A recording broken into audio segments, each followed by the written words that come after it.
Coming up, do councils see motorists as cash machines? The RAC says there's been a massive rise in the number of councils raising millions from yellow junction boxes, which drivers stray into.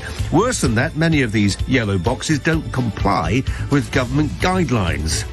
Whether it's parking charges that rise way above the rate of inflation, whether it's bus lane cameras, whether it's fines in low traffic zones, is it just too easy for councils that need to replenish their coffers to point the camera at cars and sit back and wait for the cash to flood in? 0345 6060 973. Let us know. Do you feel like a council cash machine in your car?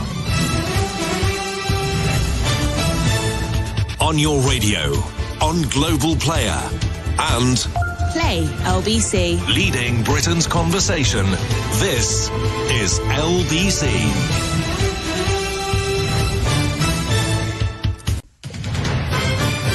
This is LBC from Global, leading Britain's conversation with Colin BRAZIER.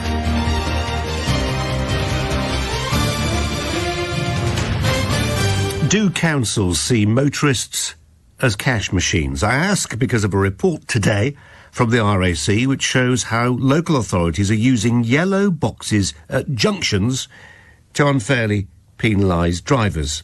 There's recently been a big expansion in the number of councils that can impose fines on motorists whose vehicles enter these yellow hatched boxes, and the RAC says many councils have effectively created traps which unfairly penalise drivers no matter how careful they're driving. I'll explain how these yellow boxes work or don't work in a moment, but just to set this in context first, it does appear that local authorities do increasingly view motorists as a soft revenue-raising target. They can dress up measures as principled in the interest of the environment, whilst perhaps tapping car owners for ever more cash. Just to give a few examples, it was reported recently that over 3 years, £100 million in fines had been dished out by councils to drivers who'd driven through low-traffic green zones. Then there are parking charges, with many council-owned car parks raising charges well, significantly above the rate of inflation. Let's not forget bus lanes. A recent audit suggested they are raising, what do you think bus lanes raise for councils? £1 million a week for council coffers. Cameras in bus lanes. And now comes a massive expansion in the ability of councils to raise money from motorists. As things stood, only councils in London, and in Cardiff actually, were able to impose fines on drivers whose vehicles stop in yellow junction boxes. Now many, many more can. And to give you a sense of how much money is involved here, I can point you to a Freedom of Information request which found that just 5 junctions raised £2 million for one South London council last year. 5 junctions, 1 year, £2 million. If you're struggling to picture what I'm talking about, particularly if you're not a driver, these junction boxes, they're crisscrossed lines on the ground, painted yellow to indicate where a car cannot stop. They're disliked, that's a kind word, bland word. They're hated by many drivers because it's incredibly easy to misjudge whether you'll need to stop in the box or whether the traffic in front of you is flowing freely enough to allow you through without stopping. I've been caught out at least once before. What the RAC is saying today puts an even more infuriating gloss on the subject, because their research shows that many of the yellow junction boxes, which dozens of councils can now use to raise money from, are actually in breach of government guidance. The RAC says there are problems with 90% of these yellow boxes.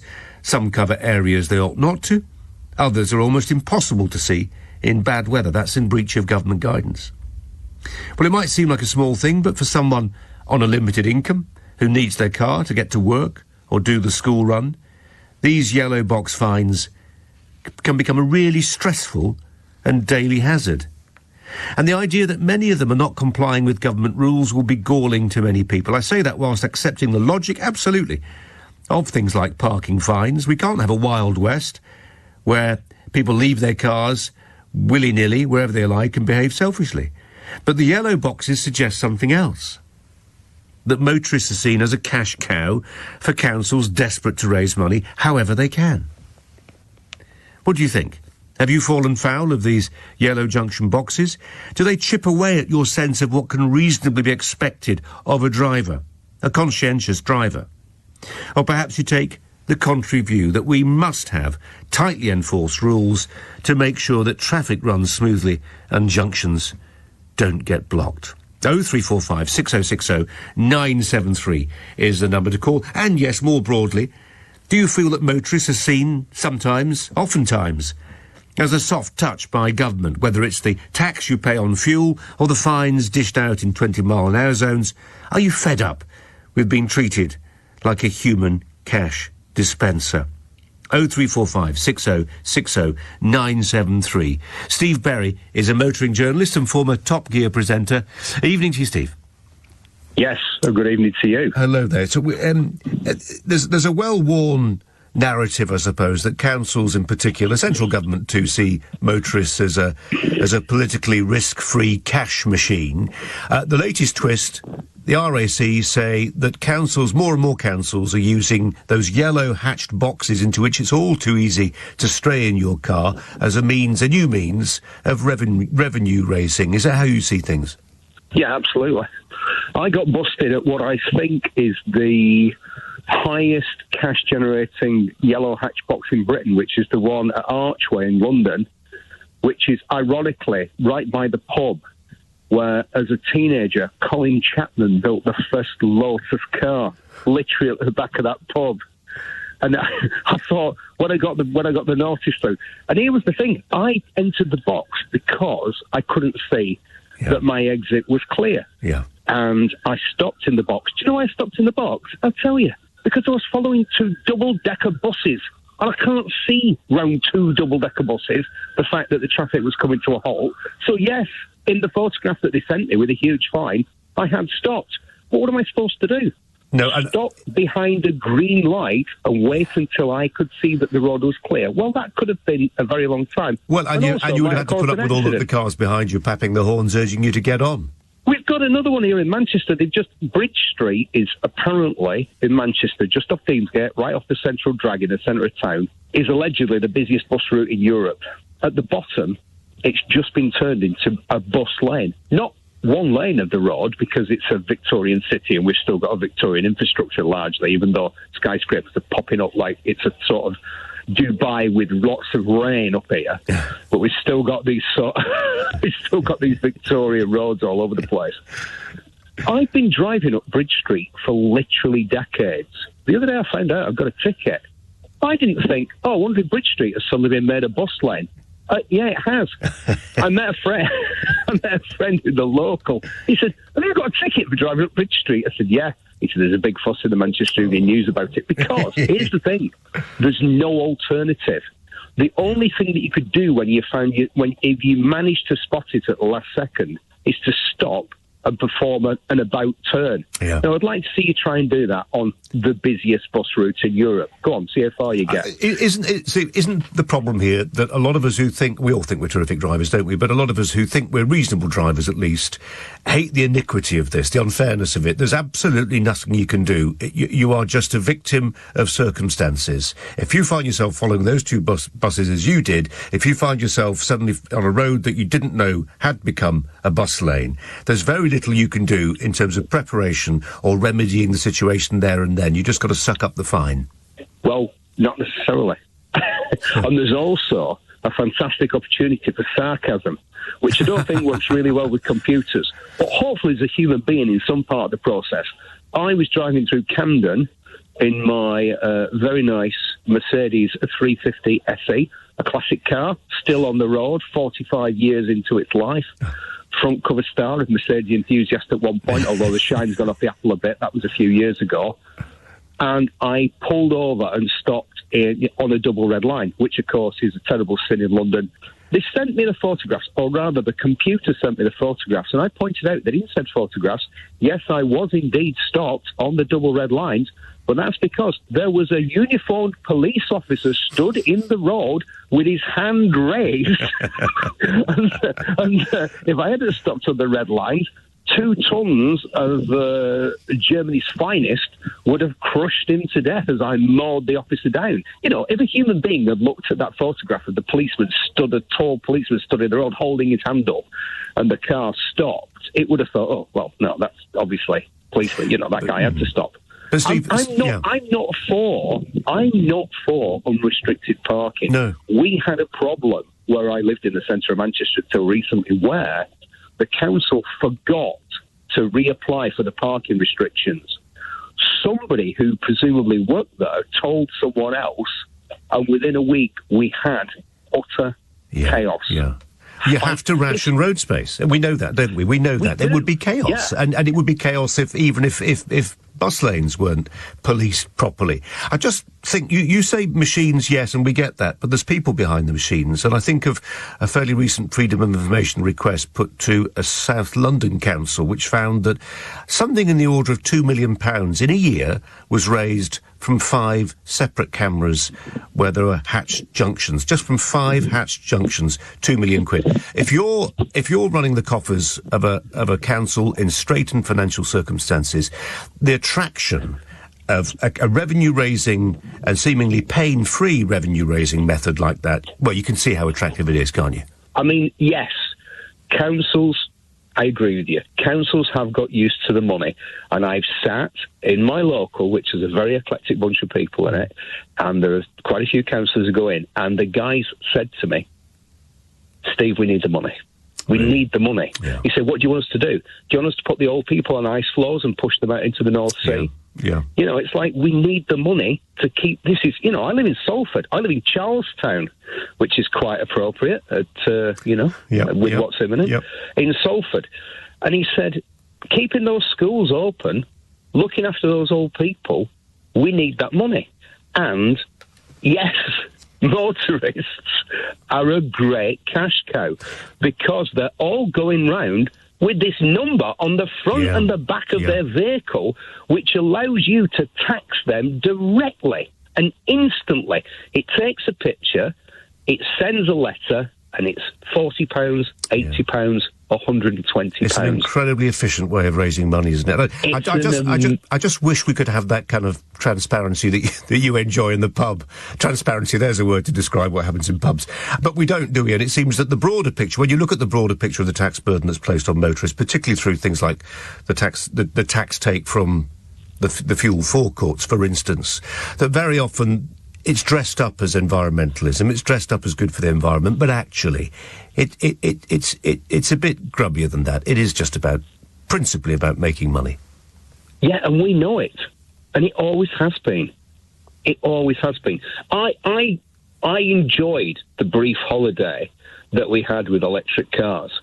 I mean, it must be about, how long ago now? 18 months ago, I took on a challenge from someone who was leaving the motor industry after a long and illustrious career, and he heard me on another radio station on a show where the presenter's initials may have been JV, and he said, I challenge you, this chap, Steve, to do the annual UK mileage, which is just over 7,000 miles of driving, in a month in an electric car.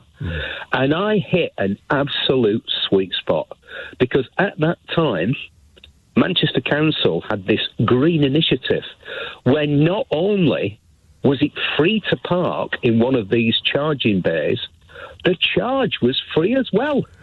And that's 18 months ago. And now, only 18 months ago, that is inconceivable that you would be allowed to park free and get... I was getting 250 miles of charge and 25 quid's worth of free parking every time I pulled up in this electric car. It was a very sweet spot. You know what I thought every time I walked away from it? What? This won't last. And guess what? It didn't.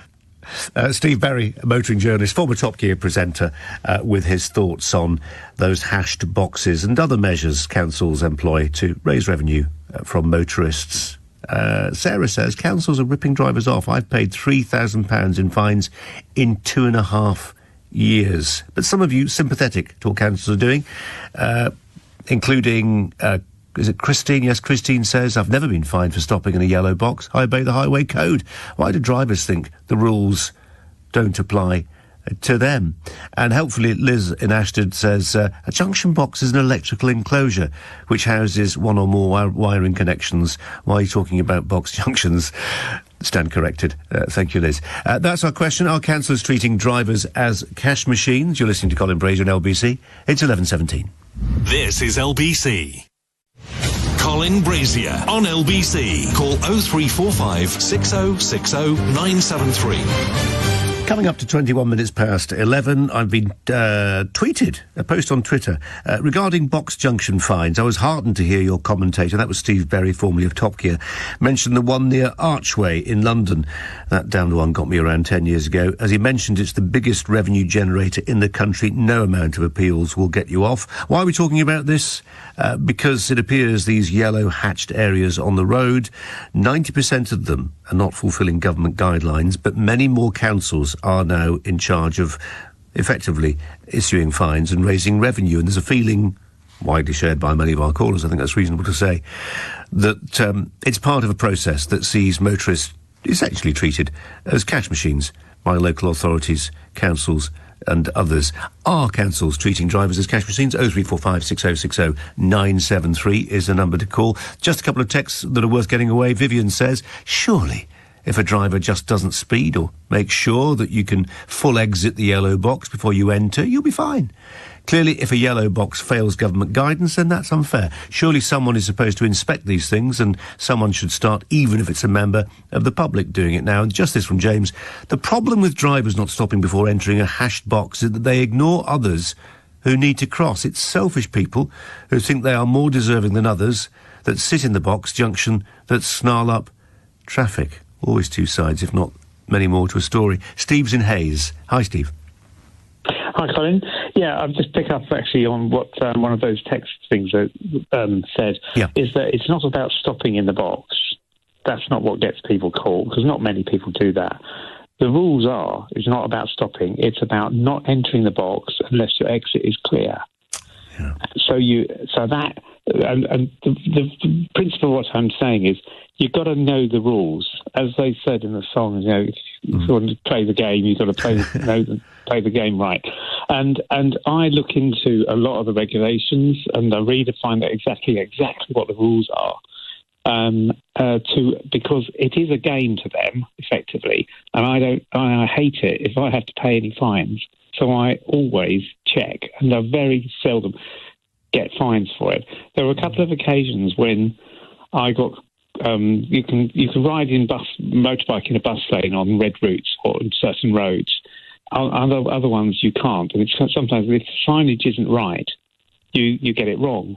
And I went into a bus lane which wasn't okay for motorcycles, and when I checked out the markings of the bus lane, there were about 3 things wrong with it, and I appealed on it, and I won my appeal. For instance, the lead-in, the kind of lead-in that tells you the bus lane is coming, is supposed to be 10 times the width of the bus lane. So if you've got a bus lane that's 4 metres wide, the lead-in has to be, the taper as they call it, has to be 40 metres long. That's a long way. And then in front of that, there has to be, I think, 30 metres of the sign saying bus lane ahead. And almost none of them comply. And if you go to the appeal, you'll get off because you don't have enough time to get out of the way of the bus lane before. And soon after that, I just steered out of the bus lane because I was thinking, I'm not sure I should be in here or not. So I moved out, and that went in my favour as well. So I think the bottom line is you have to know what the rules are. Don't let them get you, and generally then you'll be okay. But some people just don't know the rules. Yeah, I just wonder sometimes that the rules will take you so far, and it's possible, obviously, to challenge the rules when they're not being appropriately applied on the ground, literally. But I just wonder sometimes whether there's a sense that, it's 7:30 in the morning, you're in the car, the toddler's screaming in the back, you're trying to get to the childminders, whatever it is. You stop because you're a conscientious driver you don't want to flout the rules. There's a hatched yellow area in front of you. And you're waiting. Meanwhile, the cars behind you are starting to get frustrated because they don't understand why you're not moving forward, so they start papping you. And you're a little bit frazzled, and you think you can see your way clear, there's enough room, but actually the car that's moving suddenly stops, and lo and behold, your back tyres jutting out over the hatched yellow, and that's what happens again and again. Yeah, and quite often you sometimes have a bus lane, where the bus lane is continuous, but where there's a side road, it's dotted to allow you to turn into the side road without impinging on the bus lane. But quite a lot of people cut the corner and their wheel goes over the solid line, and they get nicked for it. You've just got to know the rules. I've been driving a fair amount in London, where there's 20 miles an hour all over the place. And I was driving up to pick up my son about 12 at night. No traffic on the road, hardly. And it's all 20 miles an hour along huge roads. And, of course, I don't know where the cameras are, whereas a lot of locals do know where their cameras are. So they're clambering all over your back because you're driving at 20. Yeah. They know they can drive at 30 or 40 without getting caught. And I just go, sorry, that's the speed I'm going to drive at. If you want to overtake. But I'm driving at 20 until I'm absolutely certain that I can go faster in 30. It's a bit of a Wild West, but the main thing is just trying to look out for yourself and just know what the rules are and don't transgress them. Don't chance it. Yeah. And Steve, more generally, on my suggestion that oftentimes perhaps, motorists are seen as effectively as a soft touch, an easy way of raising revenue if you're a council that needs to raise money. Do you take that point? Yes, I do, completely. But that's my point, Colin, is that don't let them do it to you, because you are falling into their trap. Yeah. It's like allowing yourself to be conned. It's like a scam. Just you get a scam text or something like that. You allow yourself to be scammed. If you don't react to it, or you are guarded about it and know what you're doing, and they can't get the money out of you. Okay. And that's the principle I was trying to get across. No, and you've done so very lucidly, Steve. Thanks very much indeed. Kevin's in Chichester. Hi, Kevin. Yeah, hi. How are you doing? All right. Not bad, thanks. Just take you off speaker. Sorry about that. It's okay. Yeah, right. Okay. Yellow box junctions. I was driving last week. But as I was driving in a yellow box, I'm on the Maze Road. There's a minor road to my left. I reduce my speed as I'm approaching the yellow box, because there's a car in front which is just about to exit the yellow box on the opposite side. Bring my speed down, make sure I don't enter the yellow box. There's an adequate space on the inside of the yellow box for me to drive in before I come in the yellow box junction. Oh, Kevin, you're making the point that I was just trying to explain, and you're probably explaining it rather better than I attempted to, but I'm afraid the signal on the phone, when you took it off the speaker, is a bit wonky, so apologies. We'll maybe try and get you to dial in again on a landline or something really old-fashioned like that. If you are just tuning in, are councils treating drivers as cash machines? This in the context of an RAC report this morning looking at hashed yellow boxes. Yes, many of you have been pointing out it's essential if you want to have busy roads rationed fairly and make sure that busy junctions are not blocked by selfish drivers. We all get that, but we also get that very often, without intentionally aiming to block any kind of junction, people wind up in them and getting big fines. Now, that's a separate issue from what the RAC is saying, which is that many more councils now have the jurisdiction over these yellow boxes and make a lot of money out of the fines that go on them. But actually 90% of the hatched yellow areas are not complying with government guidance. You can't see them when the weather's not great. They extend into areas they ought not to extend into. And in fact, we just had a caller who was making the point that very often what we think are carefully laid out bus lanes or hatched areas, actually, according to the strict letter of the law, they're pretty botched jobs for hatched areas. Are councils treating drivers as cash machines? That is our question. A number of calls lining up. It's one of those subjects that people live with and actually often get some big bills to pay as a consequence as well. We'll take some of your calls very shortly. Are councils treating drivers as cash machines? You're listening to Colin Brazier on LBC. More of those calls next. It's 11:30. Let's get the latest LBC News headlines now with Charlotte Morgan. This is LBC with Colin Brazier. Call 0345 6060 973. Tweet at LBC. Text 84850. Councils must really hate freedom of information requests. One was made last year to a council. I won't name the one involved. It's illustrative at this point, really.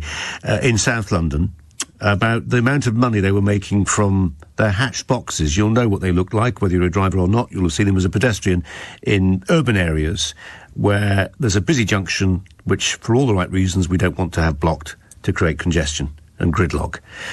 And there are cameras monitoring and deterring people from straying into these areas when they shouldn't. This freedom of information request revealed that this one South London council, in the space of 1 year, from 5 hatched boxes, raised £2 million. They are a cash cow. Are they a deterrent? Well, that remains to be seen, doesn't it? Depends where you are. Quite often, and we're hearing this again and again, it may have happened to you, it's certainly happened to me on one occasion, that you've done everything you can to avoid going into one of these hatched areas, but notwithstanding your best efforts, you end up straying into them or not being able to get out of them in the way that you thought you could do. And the point about the reason we're doing this story today is that the RAC has found that many more councils will have these powers to impose fines. Actually, that's not the story. The story is that the RAC really has found that 90% of these hatched areas do not comply with government guidelines.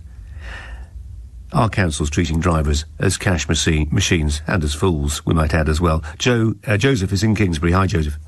Oh, hello, Colin. How are you? Yeah, not bad, thanks. Yeah, I think, yes, they are, because they realise that there is money to be made from it. And, of course, they do get to say that, they're enforcing the law by when they do it. So they believe they're sort of taking the moral high ground. I mean, I got caught in one of the box junctions on Kingsbury Road, and they've now got it down to a fine art. I mean, there's a picture. They've even got like a little video of you going in and catching you there for a few seconds and then you driving off. So really, it is. There's not much cost there for them, is there? There isn't much cost for them. No, there isn't, because at the end of the day, the cameras, the cameras are already there. And I mean, to give you an example, I used to take the A312 to the Target roundabout, and if you're on the A312 in South Harrow, when the bus lane is in effect, the CCTV cameras is pointing right down the bus lane. It never moves. Once the bus lane is no longer in effect, you actually see the CCTV camera actually moving and pointing to other parts of the road. So I actually think, yes, it is there for a specific purpose. And if you've paid for all that technology, you've got to get some reward. You've got to get some return on your investment. Is probably the way they look at it. And it's a big return. As we just made clear, 2 million from 5 hatch boxes in 1 year. Joseph, I've got loads of calls coming on this. It's really getting people going. Let's turn to. I'll say thank you for your contribution. Tanya is in East Horsley in Surrey. Hi, Tanya. Hello, good evening, Colin. Good evening, hi. Mine is more about bus lanes. My husband and I were driving, trying to get to High Holborn, and there were so many road closures. You couldn't sort of turn left, you couldn't turn right, and everything was virtually to a standstill. Then all of a sudden we can hear an ambulance trying to get through, really, really ringing his bell constantly. And my husband moved just slightly to the left with, not even halfway into a bus lane to let the ambulance try to get through. And he got fined. And he wrote and explained exactly why he'd done it. Didn't make the slightest bit of difference. Wow. That does not feel like justice in action, does it? No, it isn't. And, there ought to be certain exemptions.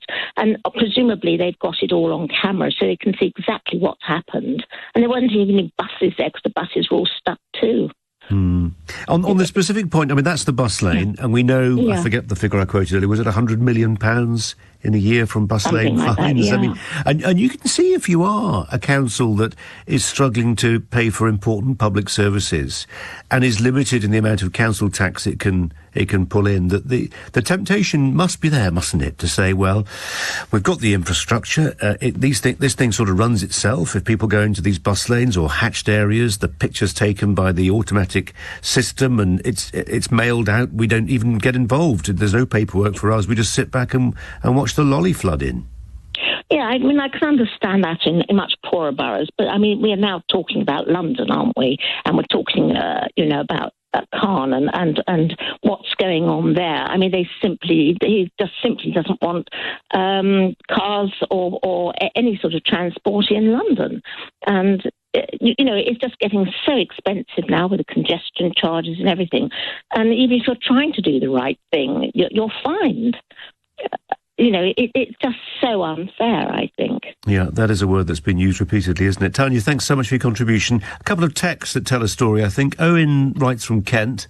The councils are only about generating money. I tried to appeal using the legislation as I was exempt for work periods, and there were errors in the fine. They threatened with the bailiff and forced me to take them to court. They don't care about the legislation or exemptions within the rules. I suppose, they're not here to answer that charge, and they may feel that they were interpreting the rules correctly, and not the plaintiff.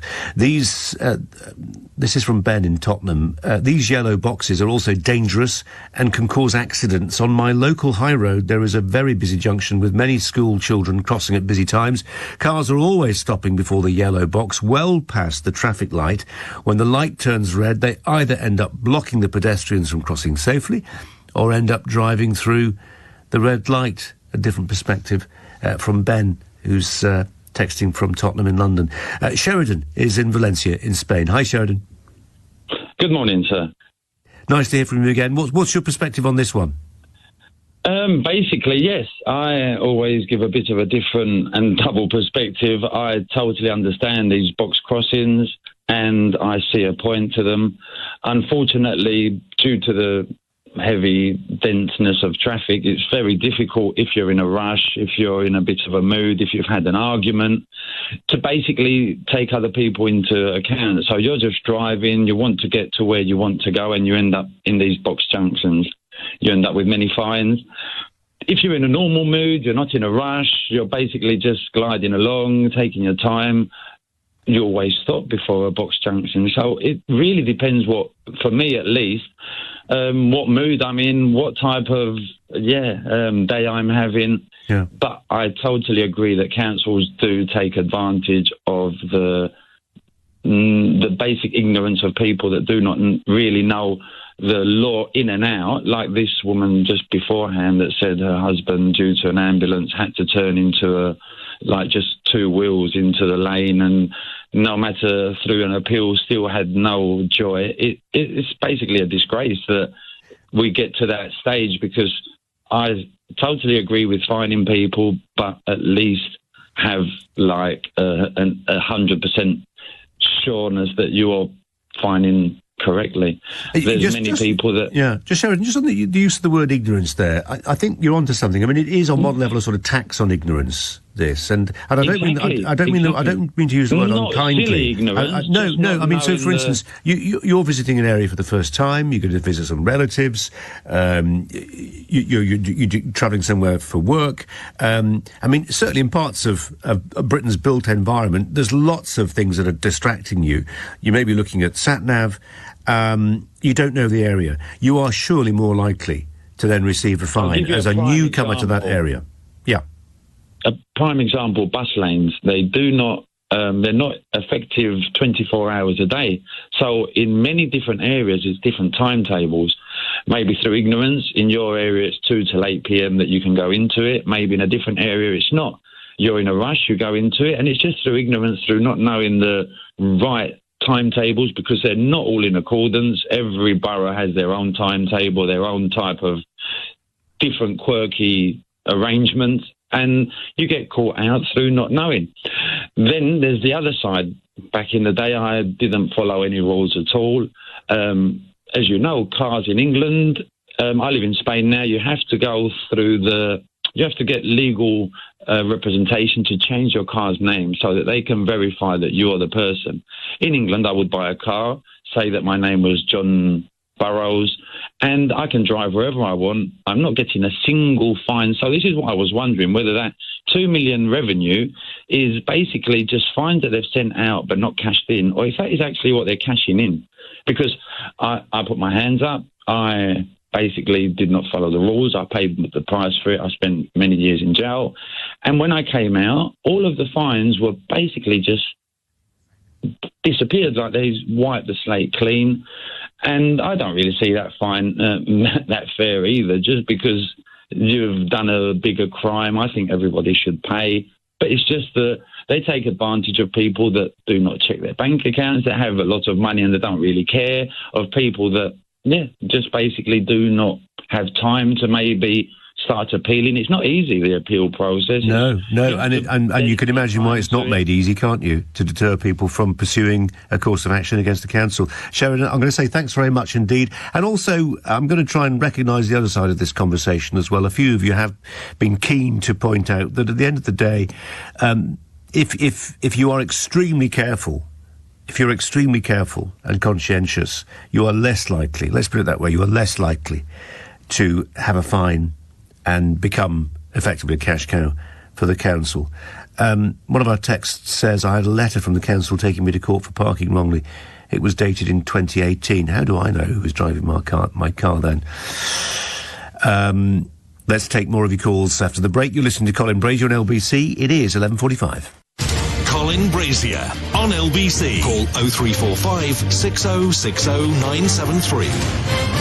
RAC report this morning, councils are fleecing motorists by creating hatched areas, those yellow hatched areas that do not fulfil and comply with government guidance itself. The point about this is it's a massive revenue raiser for councils, along with the parking fines, along with the low emission zones, and any other measure that seems to, if you are a motorist at times, makes you feel like the councils are treating drivers as cash machines, not just car drivers, van drivers and lorry drivers as well. Mark's in Chelmsford in Essex. Hi, Mark.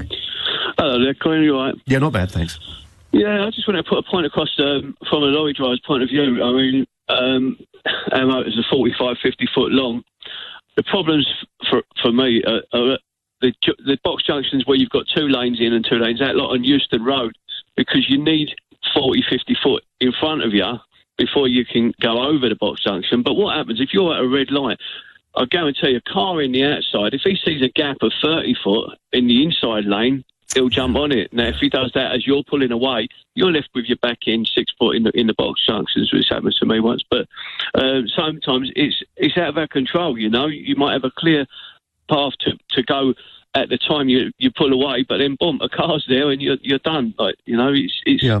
I think people hate it, Mark. I think people hate it when they've done everything they possibly can, exercising every ounce of their judgment to make sure they do not infringe the law, and then, because of something that's out of their control, they still get a ticket.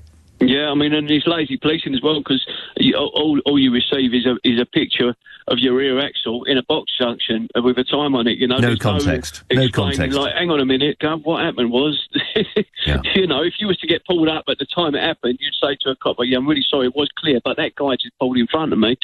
You'd maybe get a bit of leniency, but pictures aren't always clear cut, are they? Does it make sense to you, Mark, that councils in particular are going to see, when they're looking for any way they can pull in money, are going to see motorists as a means of raising easy cash? Oh, absolutely. I had an issue on the M11 once, and that was, there's a section where lorries are not allowed in the outside lane to overtake at certain times of day. I was in a tanker coming up to a circus lorry, which is going really slow. Nothing in the outside lane, so I've gone for it and gone round it. Out, straight back in again. No inconvenience to anybody. But a police car coming the other way, he took my registration and reported me. And he said, I actually spoke to the guy, there was a contact number, and he said, we only police it because the councils tell us to. So it's like the councils are saying, go out and get us a few quid, really. That's how it seems. Mark, appreciate the call. Thanks for giving us the perspective of somebody who's driving a longer vehicle. It's a different one, and it poses different problems, doesn't it? Thanks very much indeed. David's in Kensington in London. Hi, David. Hello, Colin. Hi. I couldn't agree with you more and all your callers more, but actually it's worse even than everybody's talking about with yellow box junctions, because low traffic neighbourhoods, which really wind me up so bad that I started a petition against them, and empty cycle lanes, which is live on the Parliament website. And the issue is not just that you can get caught, but councils and TfL are cheating on the way that they bring these things in. So, for example, near where I live, we've got a new low-traffic neighbourhood around Wandsworth Bridge Road. The council cherry-picked a few people for a really bogus consultation to introduce it. There's now a petition with 11,000 signatures of people who hate it. There was a study that the council sent round consultants to talk to local businesses, and the consultants reported the local residents did their own survey, and they found that 87.4% of local businesses were opposed to it. Yeah. David, there's a lot there to agree with. I'm also conscious that we've got the local elections tomorrow, so I'm not going to get into naming councils specifically, but your broad point absolutely will win lots of agreement, I'm sure. David, thanks very much indeed. John's in Woodford. Hi, John. Hello. Nobody seems to mention mental illness. Mental illness is due to a build-up of stress, and stress is what people suffer in situations like this. Why are councillors that are supposed to be looking after our well-being forcing us into stressful situations that can lead to mental illness? So the council are disgusting and despicable, and they should not get their money this way. Let's be fair. Let's do it right. If we need to get more money, let's just tax more everybody generally across the board, a small amount. And obviously you've got to have some rules about parking or what you do or where you drive and silly rules. But this is ridiculous. This is stupid. The council are causing stress in human beings that they're supposed to be looking after. This is disgusting. I mean, it's also, you know, the Dartford crossing, don't you? I have crossed it. Yeah, I have used it. And my God, you forget to pay your fine 24 hours later, then you're going to be done a lot more. Why? Who cares? You know, if they send you a reminder and say, look, you haven't paid, at least you'll do it. Obviously, if you don't pay, then they can do you. This is disgusting. Is anybody going to realise that we are being ill-treated and it's leading to mental anguish? Well, that's an interesting perspective. And I just wonder also, you make me think, John, that maybe there's an element of, in all this, of them just, there being an ideological slant to it, which is, we don't want really people to be driving at all. We want them to be moving on to other forms of transport. And if the whole thing just gets sticky and difficult, well, that's not the worst thing that could happen. John, thanks very much indeed. Eddie's in Rochester in Kent. Hi, Eddie. Yes. I was saying, decades ago, central London, a big crosshatch area, so doing what you were meant to do, I stopped. But the traffic behind me didn't stop. A load of push bikes, scooters and motorbikes shot past me and filled the whole area up. And in the end, it became obvious that if I wasn't going to break the law and go into there with no obvious exit, I would be there for the rest of my life. And the whole of London behind me was honking because I hadn't moved forward. So there was absolutely no... And councils do this because it's a cash cow. Eddie, how did that make you feel? Well, just ridiculous. Because, you know, if I'd obeyed the law, there could have been a riot. I'd be lucky not to be pulled out of the car and beaten to death. Eddie, it was that bad. Yeah, OK. Eddie, thanks for the call. Really appreciate it. Owen's a new caller. He's calling from Battersea in London. Hi, Owen.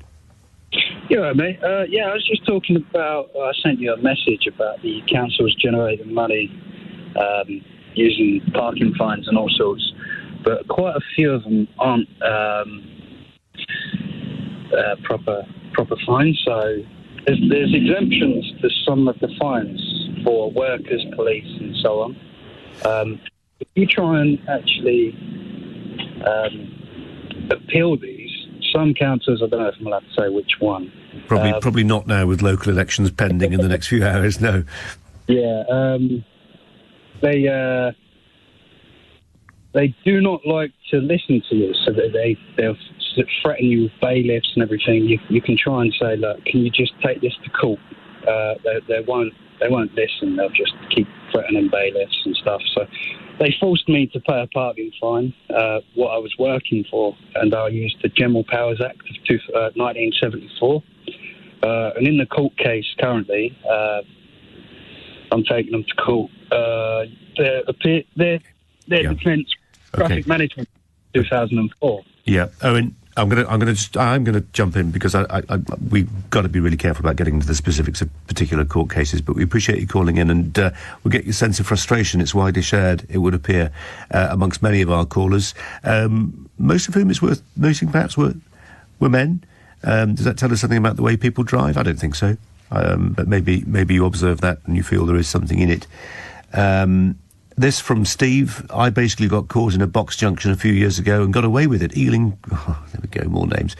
A council said that the lorry I was driving had stopped in the box, but at the time they only provided one photo of it, to which I said, you've only proved that the vehicle was there at the time and have not proved that it stopped. The fine was scrapped. I also got a ticket for parking outside a school with the same vehicle. The fine was also scrapped when I told them that the box was only valid while in school term time and that I was delivering to the school. The moral that's coming through is that it is sometimes clearly worth challenging. It's a topic we'll return to. People feel strongly that there's an injustice to when they do everything right but are still found to be in the wrong and expected to cough up to the tune of an increasing sum of money, without which it's probably reasonable to say many councils would struggle to make the figures add up.